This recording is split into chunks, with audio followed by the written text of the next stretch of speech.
Hello बच्चों, तो कैसे आप सब लोग? आई होप सब अच्छे होंगे। अब हम अपना जो चैप्टर कर रहे हैं, नेक्स्ट फिजिक्स का चैप्टर कर रहे हैं, दैट इज़ करंट इलेक्ट्रिसिटी। इससे पहले मैंने केमिस्ट्री की वीडियो अपलोड कर दी थी। अब इसके बाद मैथ्स की आ जाएगी, पर पहले ये चैप्टर पढ़ लो। केमिस्ट्री फिजिक्स का that is current electricity.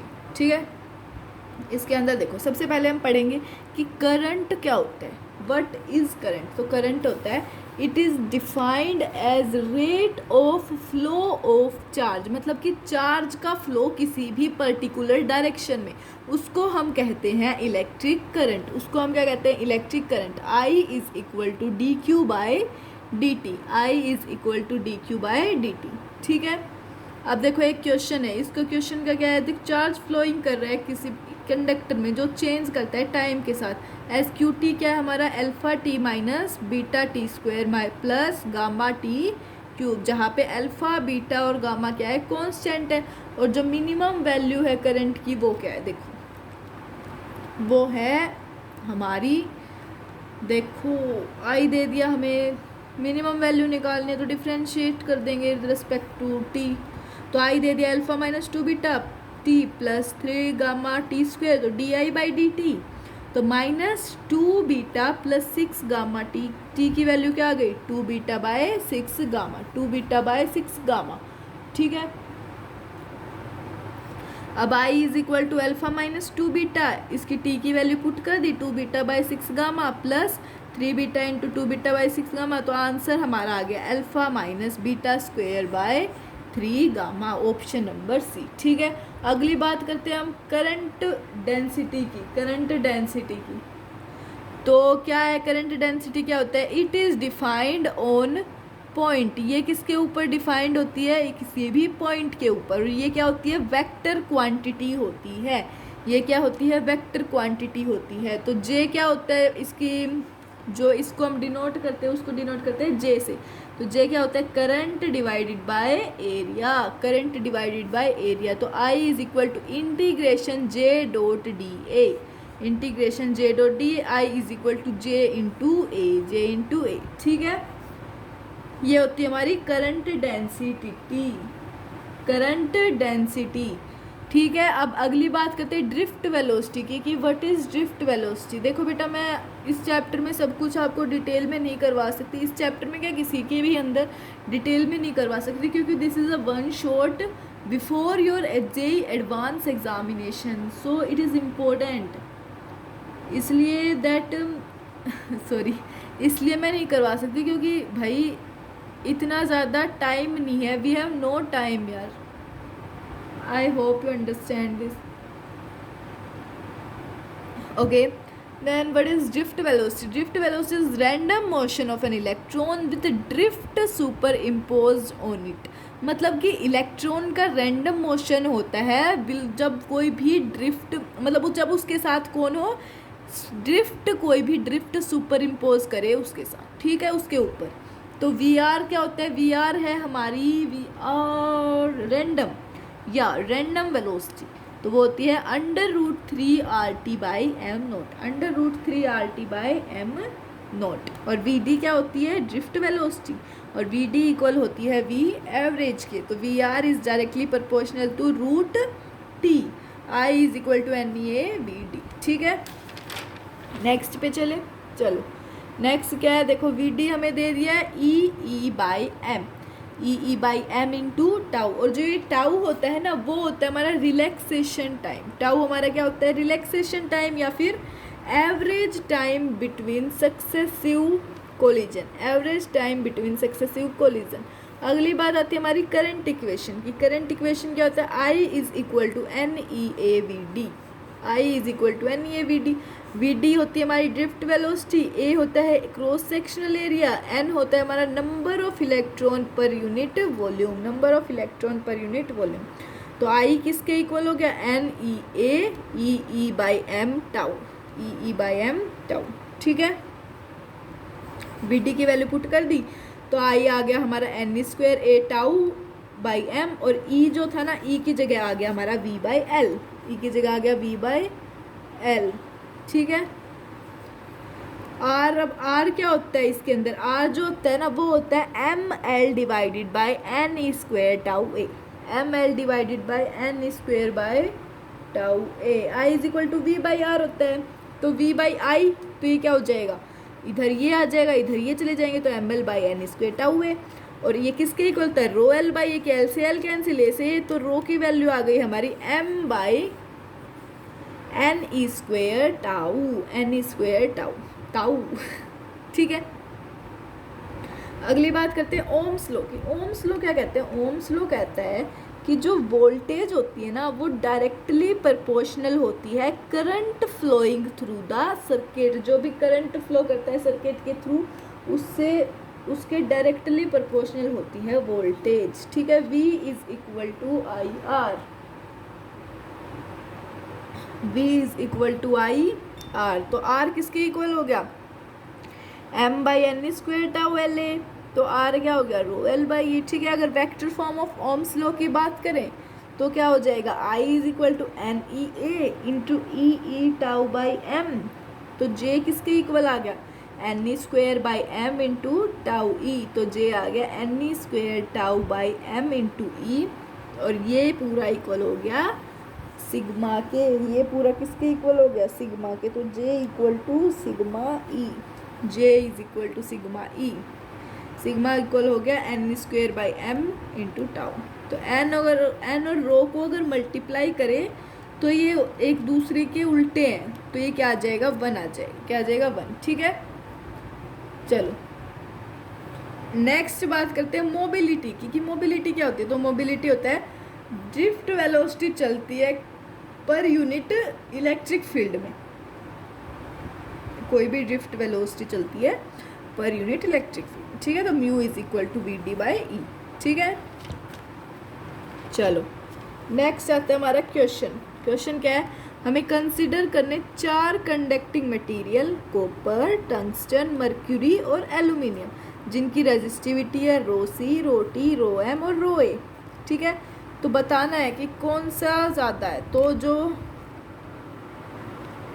Row M है जो मरकरी का है, सबसे ज़्यादा डेंसिटी मरकरी की है, उसके बाद एल्यूमिनियम की है और फिर कॉपर की है, टंगस्टन तो कहीं दिख ही नहीं रहा। चलो अब बात करते हैं ग्राफ की। तो रेजिस्टिविटी ऑफ सेमीकंडक्टर क्या होता है, वेरी करता है टेम्परेचर के साथ, तो कौन सा कर्व उनके बिहेवियर को सही बता रहा है, कौन सा कर्व, तो फोर्थ वाला कर्व बिल्कुल सही है, ठीक है। अगली बात करते हैं सर्किट एलिमेंट की। सर्किट एलिमेंट के अंदर देखो ए से बी तक करंट जा रहा है, ये रेजिस्टेंस दे रखा है हमें, ये करंट आई जा रहा है, तो V A minus V B किसके इक्वल होगा, आई इंटू आर के, आई इंटू आर के। ए से बी के बीच में रेजिस्टेंस 0, तो वी ए किसके इक्वल हो जाएगा, वी बी के इक्वल हो जाएगा वी ए, ओके। इसके अंदर ए से B E M F E दे रखा है, तो V A minus V B equal E. अब बात करें डिस्चार्जिंग के केस की, तो इसके अंदर ईएमएफ भी है, रेजिस्टेंस भी है, डिस्चार्ज हो रहा है, तो क्या आएगा, V A minus V B equal to E minus I R. Charge हो रहा है तो V A minus V B equal to E plus I R, और इसके अंदर क्या है, V A minus V B equal to E. चलो अगली बात करते हैं किरचॉफ लॉ की। किरचॉफ लॉ के 2 लॉ होते हैं। फर्स्ट जो लॉ होता है वो कहता है कि कोई भी करंट जो एंटर कर रहा है जंक्शन के अंदर वो इक्वल होगा उस करंट के जो छोड़ेगा उस जंक्शन को, मतलब कि जितना करंट एंटर करेगा उतना ही करंट बाहर निकलेगा। ये हमारा किरचॉफ का फर्स्ट लॉ कहता है, जिसको हम जंक्शन लॉ भी बोलते हैं, और ये फॉलो करता है कंजर्वेशन ऑफ चार्ज को, law of conservation of charge को, ठीक है। अगर बात करें सेकंड लॉ की, तो सेकंड लॉ कहता है, सेकंड लॉ को हम लूप लॉ भी कहते हैं या फिर किरचॉफ वोल्टेज लॉ भी कहते हैं। ये होता है कि जो सम मतलब पोटेंशियल के अंदर एल्जेब्रिक सम का चेंज उसके क्लोज्ड पाथ या फिर लूप में क्या होगा, 0 होगा, क्या होगा, 0 होगा।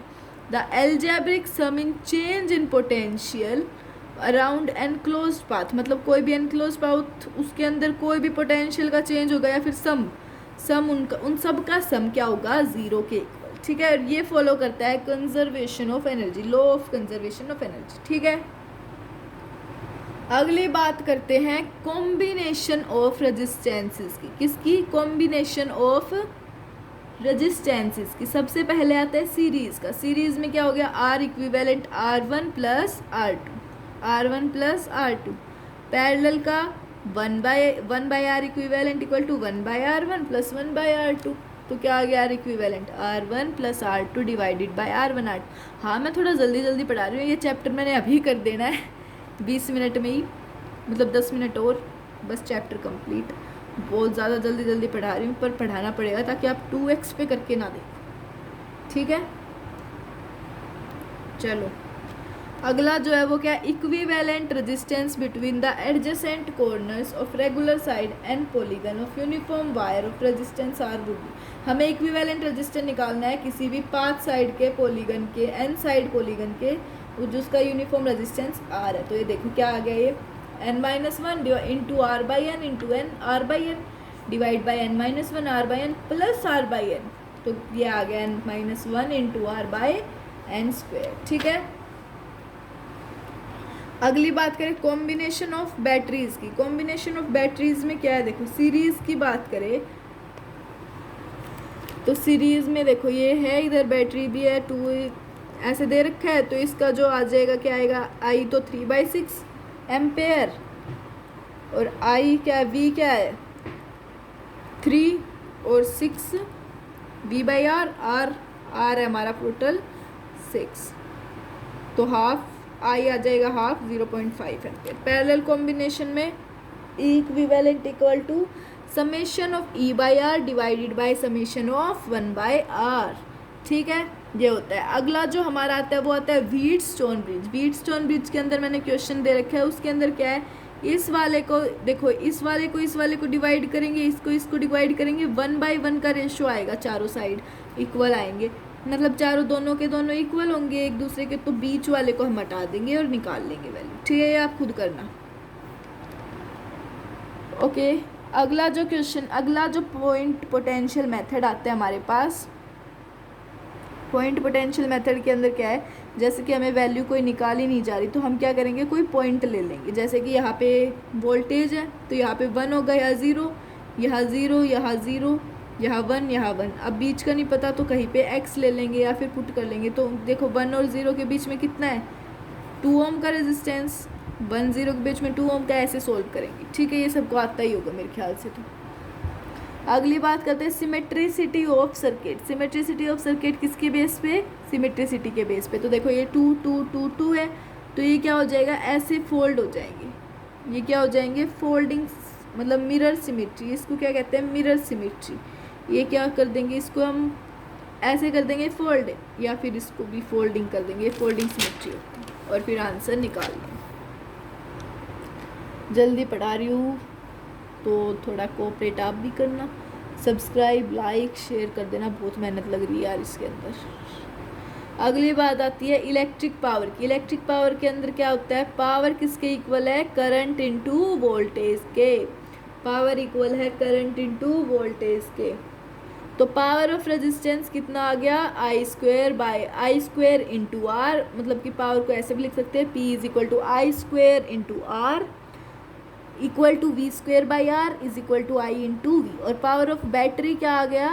P is equal to -EI और P इक्वल टू EI, ठीक है। अगली बात करें, देख लो ये, अगली बात करते हैं मैक्सिमम पावर ट्रांसफ़र थ्योरम की। तो ये क्या होती है? The power R across R is maximum for R equal to R. जब आर और आर इक्वल हो जाए तो पावर अक्रॉस आर क्या होगी? मैक्सिमम होगी। आर क्या होगी? मैक्सिमम, ठीक है। अगली बात करते हैं गैल्वेनोमीटर की। गैल्वेनोमीटर के अंदर मैक्सिमम करंट होता है और IG होता है वो वेरी वेरी वेरी स्मॉल होता है, वो बहुत ज़्यादा छोटा है। तो टाउ किसके इक्वल? इसके अंदर से क्वेश्चंस आते हैं, उस टॉपिक से कभी कभी आते हैं, बट हाँ EMF वाले से भी आते हैं, पर इस वाले टॉपिक से जो अभी पढ़ाऊंगी ना, सॉरी जस्ट अ सेकेंड,